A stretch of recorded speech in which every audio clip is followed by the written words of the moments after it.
When we talk about Highway 93, especially in this really small corridor between Ronan and St. Ignatius, this about 11-mile stretch of road accounts for at least 27% of all grizzly bear mortalities in the entire northern continental divide ecosystem.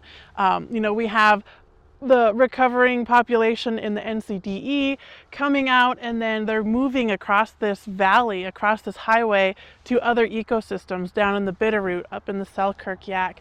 And so, this area being a really deadly spot for grizzly bears, we've lost up to 4 grizzly bears in one night in just a small 1-mile area. So the tribes put in for and received grant funding to do a pilot overpass project here. And so we picked this location for a few reasons. One, because it's within that really deadly corridor for grizzly bears, but it's also, right next to, as they're coming out of the missions and moving through the valley, they're really following riparian streams, creeks, they're really tied to that wetland habitat.